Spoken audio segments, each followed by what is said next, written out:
Hi guys, what's up? Meenakshi here. Welcome back to my channel. पूरे साल में मैं बहुत सारे प्रोडक्ट्स यूज़ करती हूँ और मेरी तरह जो लोग भी ये काम करते हैं इस प्रोफेशन में, उनके पास भी आपको बहुत सारा स्किन केयर और हेयर केयर मिल जाएगा। अब हम जितने भी प्रोडक्ट्स यूज़ करते हैं उसमें कई ऐसे होते हैं जो हमें पसंद आ जाते हैं, तो उनके बारे में हम फ्रीक्वेंटली अपने वीडियोज़ के थ्रू आपको बताते रहते हैं। ये मेरे टॉप 5 हैं, मेरे टॉप 10 है, ये मेरा most favourite holy grail skin care है वगैरह वगैरह। लेकिन कुछ ऐसे भी प्रोडक्ट्स होते हैं जो अच्छे नहीं होते, या नॉट जस्ट बिकॉज उनका फॉर्मूला ख़राब है या वो हमारे लिए वर्क नहीं करे तो इसलिए आपको भी नहीं लेने चाहिए, ऐसी बात नहीं है। लेकिन कई ऐसे प्रोडक्ट्स होते हैं जो फंडामेंटली वो काम ही नहीं करते जिसके लेके उन्हें बनाया गया है, या जिसको लेके के बहुत लोग उनको मार्केट करते हैं कि अगर आपको ये प्रॉब्लम है तो आप ये ले लो, यूज़ कर लो तो सॉल्व हो जाएगा। तो कुछ ऐसे प्रोडक्ट्स मैंने भी इस पूरे साल में यूज़ किए जो मुझे लगता है कि वो पर्पस सर्व नहीं करते जिसके लिए वो बनाए जा रहे हैं और जिसके लिए उन्हें सेल किया जा रहा है। एंड ये हमारी रिस्पॉन्सिबिलिटी बनती है कि जब हम आपको अपने पसंदीदा प्रोडक्ट्स के बारे में बताते हैं तो जो प्रोडक्ट्स हमें पसंद नहीं आए उनके बारे में भी हमें खुल के बात करनी चाहिए। तो इसलिए आज के इस वीडियो में मैं उन सभी प्रोडक्ट्स के बारे में खुल के बात करने वाली हूँ जिन्हें इस पूरे साल मैंने यूज़ किया, लेकिन जो किसी ना किसी रीज़न के कारण वर्क नहीं किए और मैंने उनको प्रमोट करना सही नहीं समझा। And this is definitely not to throw any kind of shade on any brand, या ये कहना चाह रही हूँ मैं कि ये बिल्कुल वाहियात ब्रांड है, वाहियात प्रोडक्ट है, यूज़ ही मत करो, ऐसा नहीं है। मैं इन सभी ब्रांड्स के मैक्सिमम प्रोडक्ट्स यूज़ करती हूँ और मुझे बहुत पसंद भी आते हैं, लेकिन कुछ ऐसे होते हैं बाय चांस जो फेल हो जाते हैं। So I hope you understand the gist of it. So मेरे पास टोटल यहाँ पर है 10 प्रोडक्ट्स और आपको बोर करने का मेरा कोई इरादा नहीं है, तो इसलिए मैं कोशिश करूँगी कि बहुत ज़्यादा एलैबोरेट वे में बात ना करूँ, जबकि मैं ऑलरेडी बहुत लंबा इंट्रो दे चुकी हूँ। बट एनी हाउ आज मैं थोड़े से कैजुअल मूड में हूँ, so please let me just talk in my flow so that मैं भी नेचुरली आपसे बात कर सकूँ। सो वीडियो को स्टार्ट करते हैं, लेकिन हर बार की तरह मेरी छोटी सी रिक्वेस्ट है, अगर आपको इस चैनल का कॉन्टेंट यूजफुल लगता है तो प्लीज़ वीडियोज़ को लाइक और शेयर ज़रूर करें। एंड ऑल्सो अगर चैनल पर पहली बार आए हैं तो सब्सक्राइब बटन हिट करके इस चैनल को सब्सक्राइब भी ज़रूर करें। It will not cost you anything, but it will help me a lot. So please, I request you to do that. And now let's start. Product number 1 is the Plum 1% Salicylic Acid Foaming Face Wash. दो catch है यहाँ पे। एक तो जब कोई foaming face wash होता है ऑलरेडी थोड़ा सा ड्राइंग होता है, हालांकि ऐसे भी मार्केट में हैं जो कि फोमिंग होने के बावजूद काफ़ी जेंटल हैं, लेकिन अभी भी कुछ ब्रांड स्ट्रगल कर रहे हैं वो राइट बैलेंस मेंटेन करने में। ऊपर से सैलिसिलिक एसिड है तो थोड़ा और ड्राइंग भी हो जाता है। तो दोनों कारणों की वजह से जो है कोई फेस वॉश थोड़ा ड्राइंग हो सकता है। तो वहाँ पे एक समझदारी की बात यह है कि ब्रांड उसमें थोड़े से एमोलिएंट ज़्यादा डाल दे। यहाँ पे फंडामेंटली जो चीज़ मुझे गलत लगी वो एक तो ये कि फोमिंग है तो ऑलरेडी ड्राइंग है, सैलिसिलिक है तो ड्राइंग है, उसके बावजूद उन्होंने एमोलियंस वगैरह इसमें नहीं डाले हैं उसको बैलेंस आउट करने के लिए। तो ये ज़रूरत से ज़्यादा ड्राइंग है। इवन अगर आपकी स्किन बहुत ऑयली और एक्ने प्रोन भी है तो भी आपकी स्किन को ऐसा कंप्लीटली स्ट्रिप ऑफ कर देता है ऑफ इट्स नेचुरल ऑयल्स कि बिल्कुल गलत लगता है इसे स्किन पे लगाना। लाइक लगा रहे होगे तभी समझ जाओगे कि मैं अपनी स्किन के साथ इनजस्टिस कर रहा हूँ। दूसरी चीज़, जब मैं इसका फॉर्मूला पढ़ रही थी कि क्या पता मुझे ऐसे ही लग रहा हो because I am not a fan of that, तो मैं ध्यान से देख रही थी तो मैंने यही पाया इसमें कुछ ऐसे सर्फेक्टेंट्स और प्रेजर्वेटिव्स भी हैं जो कि माइल्ड नहीं हैं, जो थोड़े ज़्यादा हार्श हैं, और वो पोटेंशियल स्किन इरिटेंट्स भी हैं। जैसे कि अगर आपकी स्किन अदरवाइज नॉर्मल भी रहती है, लेकिन अगर आप ये यूज़ करोगे तो हो सकता है कि ब्रेकआउट कर जाए, तो थोड़ा सा स्किन को फर्दर अलार्म करती है, ट्रिगर करती है। तो इसलिए फॉर्मूला भी जेंटल नहीं है। तो हर लिहाज से मुझे लगता है कि इसके फ़ायदे कम हैं, नुकसान ज़्यादा हैं। बहुत ज़्यादा ट्रिगरिंग है, स्किन को इरिटेट करने की पॉसिबिलिटी रखता है, और बहुत ज़्यादा ड्राइंग है। तो इसलिए ये फेस वॉश मैं रिकमेंड नहीं करूँगी। Product number 2 is by the brand Minimalist and this is their vitamin B6 plus carnitine 3% scalp serum. यहाँ पे I'm not criticizing it as a scalp serum, but in practicality I'm saying कि जिस purpose के लिए ये बनाया हुआ है उसमें ये बिल्कुल फेल है, उस हिसाब से ये काम नहीं करता। Purpose let me tell you what, इसमें थोड़ा सा सैलिसिलिक एसिड वगैरह डाला हुआ है। मेन इसका पर्पस जिस हिसाब से वो इसको प्रमोट कर रहे हैं इस कि जिनका स्कैल्प ग्रीजी होता है, ऑयली होता है, ज़्यादा जल्दी ऑयल प्रोड्यूस करता है, उस एक्सेस सीबम को ये कंट्रोल कर पाता है। तो आपको कैसे करना है कि जैसे आपने हेड वॉश लिया तो क्लीन स्कैल्प पे आपको कुछ ड्रॉप्स लेके उसको मसाज करना है, तो उससे आपके स्कैल्प पे अगर एक्सेस सीबम बनता है, जैसे कई लोग बोलते हैं ना कि अभी तो शैम्पू किया था और कुछ ही घंटों में स्कैल्प वापस ग्रीजी हो गया, तो उस ग्रीस को कंट्रोल में रखने के हिसाब से इसको बनाया गया है ना। यहाँ पे मैंने इसको वॉश करके फिर नेक्स्ट डे भी लगाया है, सेम डे जब वॉश करा है उस दिन भी लगाया है, 3-4 अलग तरीकों से लगा के मैं ये देख रही थी कि शायद मुझे सही से लगाना नहीं आ रहा है। But each time what happened was it made my scalp even more greasy, like not just 1-2 times but 5 to 10 times more greasy. तो ये बिल्कुल वो काम नहीं करता जिसके लेके इसे प्रमोट किया जा रहा है। तो स्कैल्प सीबम कंट्रोल तो छोड़ो, और ज़्यादा बढ़ा रहा था वो। दूसरी बात, यहाँ पे मुझे कारण ये भी लगता है कि जनरली जब हम ऐसा कोई प्रोडक्ट बनाते हैं तो उसमें जो क्लैरिफाइंग इंग्रेडिएंट्स होते हैं उसका कॉम्पोजिशन थोड़ा ज़्यादा होना चाहिए then the hydrating ones, right. यहाँ पे जब मैं पढ़ रही थी, इन्होंने बहुत सारे हाइड्रेटिंग चीज़ें यूज़ करी हुई हैं, तो उनका कॉम्पोजिशन बहुत हाई है, और जो थोड़ी बहुत ये क्लैरिफाइंग इंग्रेडिएंट्स हैं वो लिस्ट में काफ़ी नीचे आते हैं, तो उनकी मात्रा थोड़ी कम है, तो इसलिए ऑब्वियसली ये इम्बैलेंस है। तो अगर हम एज अ हाइड्रेटिंग सेरम देखें तो ये वर्क कर सकता है, लेकिन not as a clarifying serum. And sebum control के लिए we need something which is clarifying in nature. तो उस हिसाब से मुझे लगता है कि कुछ मिसमैच हुआ और ये वो काम नहीं कर पाया जिसके लिए कि इसे बनाया हुआ है। सो मेरी नज़र में this product is a fail. Product number 3 is the Dot and Key watermelon glycolic pore tightening toner. पहले ही मेरी कुछ जमती नहीं है ये पोर टाइटनिंग टाइप के जो टोनर्स होते हैं, मैं ये आइडिया ही प्रमोट नहीं करती, क्योंकि यूजुअली जब हम एक पोर टाइटनर टोनर में इन्वेस्ट करते हैं तो उसमें एक्सफोलिएटिंग प्रॉपर्टीज ज़्यादा डाली जाती हैं, ऐसी चीज़ें ज़्यादा डाली जाती हैं जिनसे स्किन थोड़ी सी फर्म और टाइट फील हो सके और जो क्लैरिफाइंग इन नेचर हो। जैसे ऑब्वियसली इसमें भी वही किया गया है। इसमें फ्रूट्स में आपको वाटरमेलन और क्यूकम्बर मिलता है जिसके एंटीऑक्सीडेंट्स यूज़ करने की इंटेंशन रखी गई है, और साथ में इसमें ग्लाइकोलिक एसिड, लैक्टिक एसिड, उस तरह के एसिड्स वगैरह डाले हुए हैं। तो जब आप इसको यूज़ करेंगे आपको ऑलमोस्ट वैसे फील आएगी जैसे बहुत साल पहले लोग एस्ट्रिंजेंट वगैरह लगाते थे, जो ऑयली स्किन वाले होते थे, फेस वॉश के बाद एस्ट्रिंजेंट लगाते थे तो स्किन एकदम से टाइट सी और फर्म अप सी फील होती थी, जो कि उन्हें अच्छी लगती थी। लेकिन अभी अगर किसी को इस बारे में समझ है तो ये आपकी स्किन के लिए बिल्कुल गलत है। तो कोई भी ऐसा टोनर जो कि अगर इतनी ज़्यादा स्किन को स्ट्रेच्ड आउट और ड्राई आउट करता है तो मैं वो रेकमेंड नहीं करती, मैं वो खुद के लिए भी यूज़ नहीं करती। लाइक मेरा मानना है कि 2 तरह के टोनर्स हमें यूज़ करने चाहिए। पहले या तो बिल्कुल हाइड्रेटिंग वाले, दूसरे अगर क्लैरिफाइंग भी हो वो नेचर में तो वो हाइड्रेटिंग इनफ भी होने चाहिए। जैसे मैं नीमली का एक यूज़ करती हूँ जिसमें बहुत सारे क्लैरिफाइंग इंग्रेडिएंट्स हैं जो कि ऑयल एब्जॉर्प्शन के हिसाब से बनाया हुआ है, जो कि ब्रिलियंट टोनर है। एक्ने प्रोन स्किन वालों के ब्रेकआउट्स उससे डेफिनेटली कम हो जाएंगे, बहुत अच्छा टोनर है वो। But at the same time उसकी कंसिस्टेंसी इतनी बैलेंस्ड आउट है कि उसको यूज़ करके आपको ड्राइनेस फील नहीं होती, टाइटनिंग फील नहीं होती। So even if there is a clarifying toner, it can be made in a way that it does not make your skin feel dry and stretched out, which I think that this toner lacked. So that's why I feel this was too harsh and a little too drying or tight on the face, so I did not like using it. The next product is the Nude Skin Face Time Instant Facial Mask. ये एक regular face mask है जिसमें clay वगैरह थोड़ा use किया हुआ है, और इसका मेन पर्पज़ है आपकी स्किन को ब्राइटन अप करना और एक्सेस ऑयल को एब्जॉर्ब करना, जो कि मैक्सिमम फेस मास्क का होता है। Now I am not comparing it with a hydrating face mask because mostly face mask drying ही होते हैं। अल्टीमेटली उनका जो रिजल्ट आता है फेस पे थोड़ा ड्राइंग ही होता है, तो that is okay.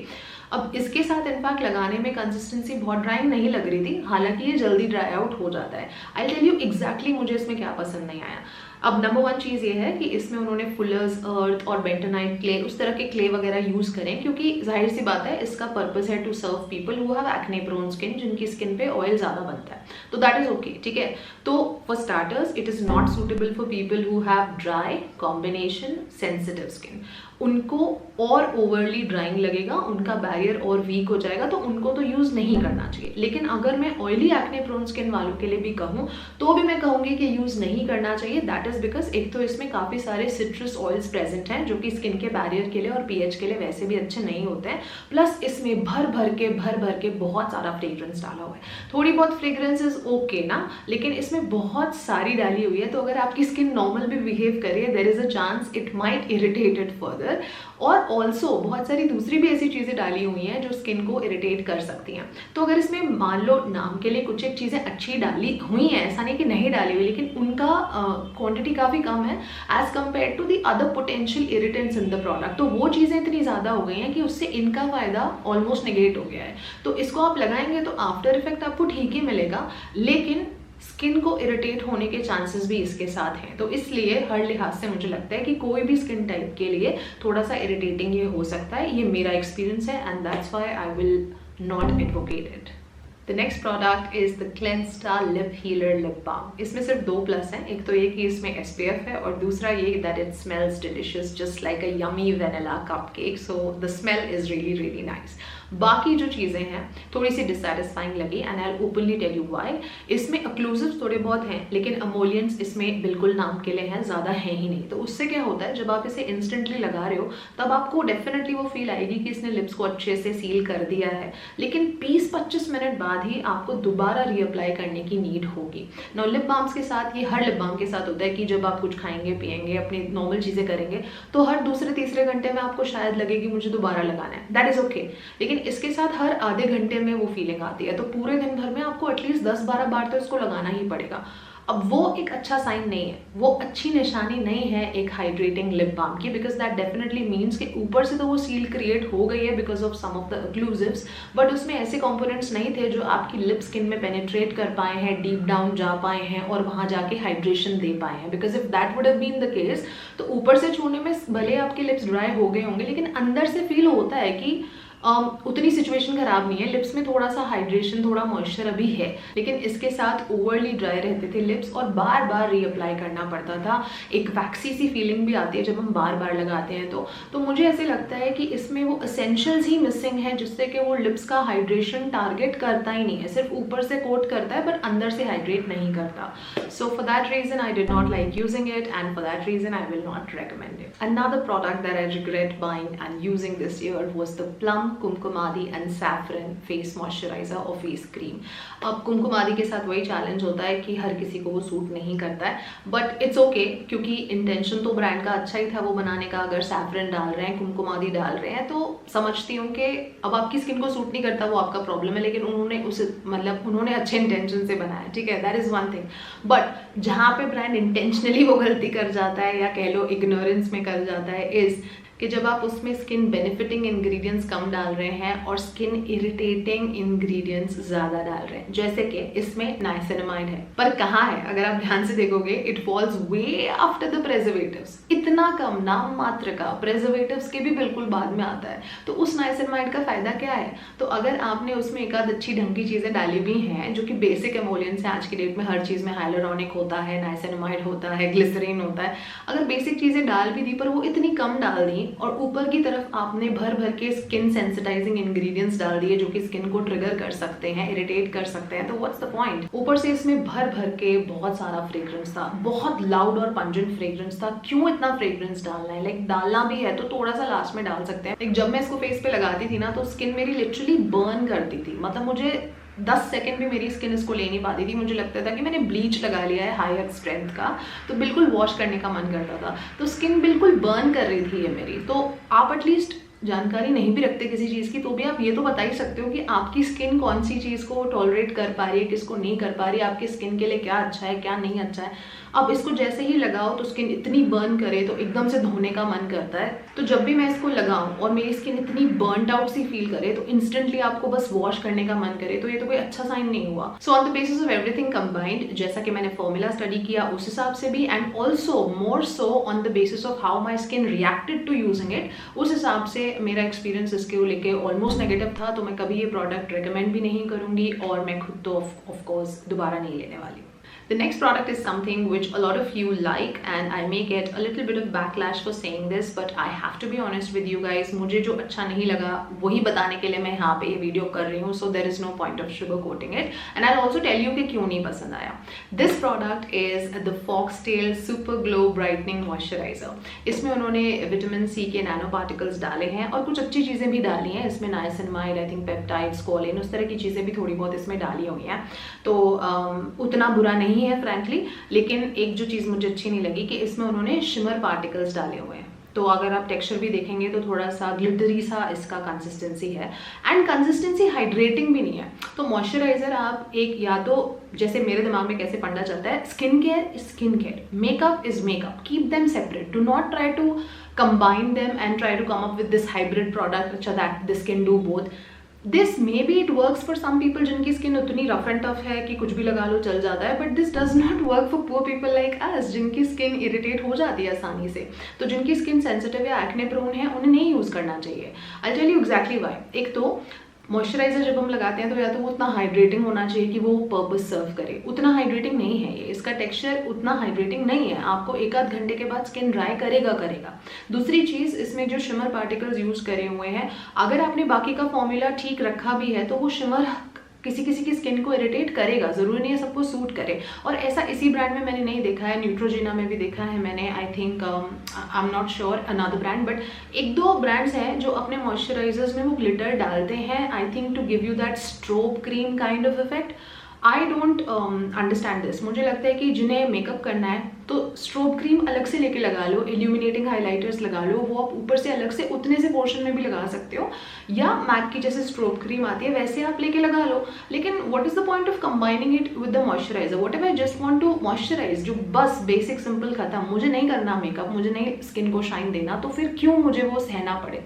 And even to, अगर मैं ये भी कह देती कि अगर इसका टेक्सचर भी हाइड्रेटिंग होता तो फिर मैं कह देती सिर्फ आप मॉइस्चराइजर की तरह यूज कर दो, बट दोनों ही जगह पे मुझे सेटिस्फैक्शन नहीं हुआ, क्योंकि टेक्सचर भी हाइड्रेटिंग नहीं था और टेक्सचर में ये जो शिमर पार्टिकल्स हैं, I get disturbed by this. The next product is the Deconstruct Hydrating Micellar Water.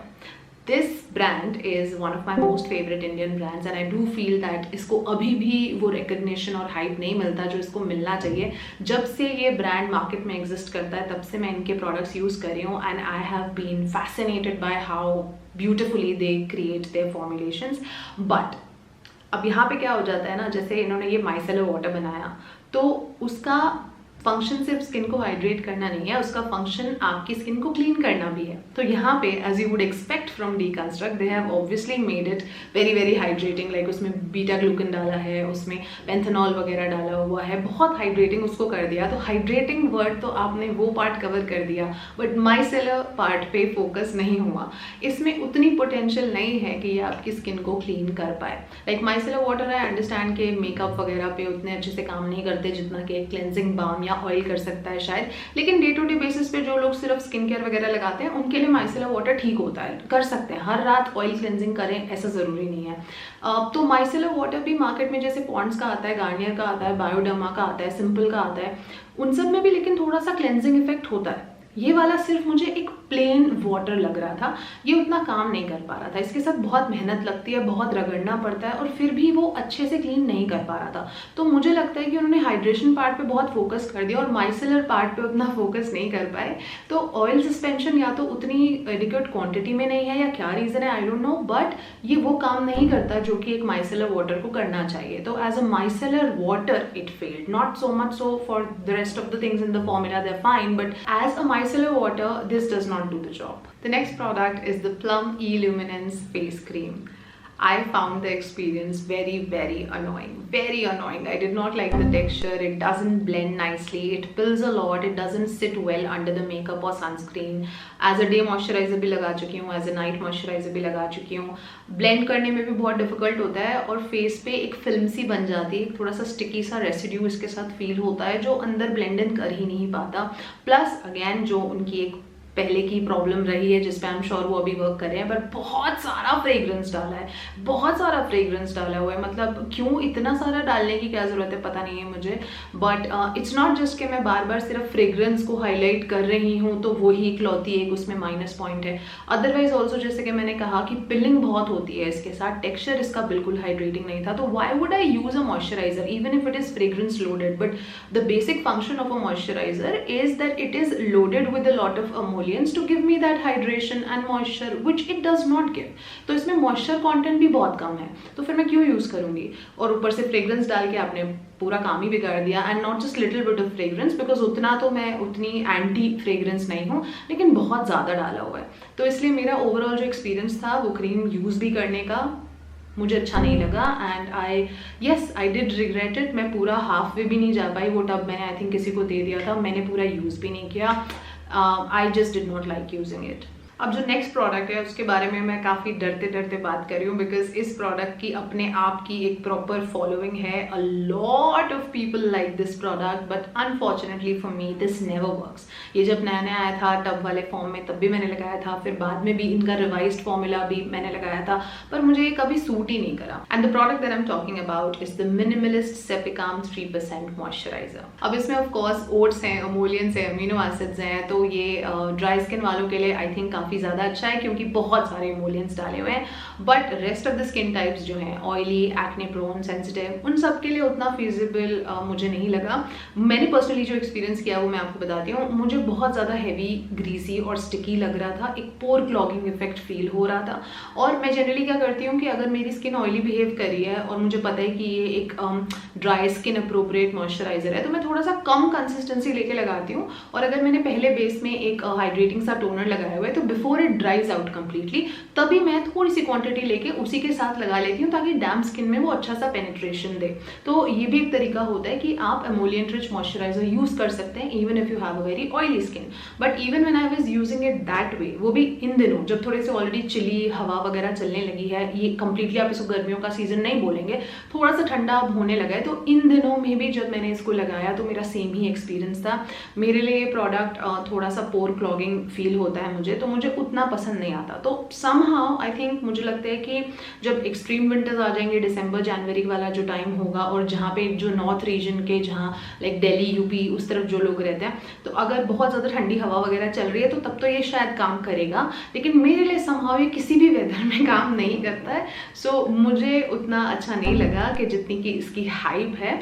और बल्कि इसके साथ जब मैं इसे यूज़ करती थी मुझे थोड़े से वाइट हेड्स वगैरह भी एक्सपीरियंस हो रहे थे, आई डोंट नो व्हाई। और मैंने 3-4 बार ये चीज़ फील करी है, एक बार नहीं कई बार फील करी है, दैट्स व्हाई मैं इतना कॉन्फिडेंटली कह रही हूँ। तो उस रीजन से आई did not enjoy using it. Alright you guys, so that brings me to the end of today's video. Please आप इन चीज़ों को पर्सनली मत लेना। मैं ऐसे भी कुछ लोगों को जानती हूँ जिन्हें अगर उनको कोई प्रोडक्ट पसंद आया होता है और मुझे नहीं आया होता, तो फिर वो कमेंट्स में आके बोलेंगे कि नहीं आप तो गलत कह रहे हो, मुझे तो बहुत अच्छा लगा। Your skin type is different, so हो सकता है आपको अच्छा लगा हो, तो इसलिए हमारी स्किन का एक्सपीरियंस सेम हो वो ज़रूरी भी नहीं है। तभी मैं हर बार कहती हूँ कि आपका जो भी एक्सपीरियंस है आप प्लीज़ कमेंट्स में आके शेयर करो। बिल्कुल उससे मेरा ये मतलब नहीं है कि मेरे एक्सपीरियंस से सिमिलर हो तो ही शेयर करो, डिफरेंट है, कॉन्ट्ररी है तो भी चलेगा, it's all right. I would want to know that also. तो इसलिए आपका इन प्रोडक्ट्स को लेकर अगर पॉजिटिव एक्सपीरियंस भी था तो भी उसमें कुछ पर्सनल लेने की ज़रूरत नहीं है। मेरा कहा पत्थर की लकीर नहीं है, मैं सिर्फ अपना एक्सपीरियंस शेयर कर रही हूँ। आप भी वही करें, कॉमेंट्स में आए और अपना खुद का एक्सपीरियंस इन प्रोडक्ट्स को लेकर सबके साथ शेयर करें। That's all that I want. Okay guys, so this is a sign off from me. I'm gonna see you very soon in my next video. Until then, take good care of yourselves. I love you all and stay beautiful.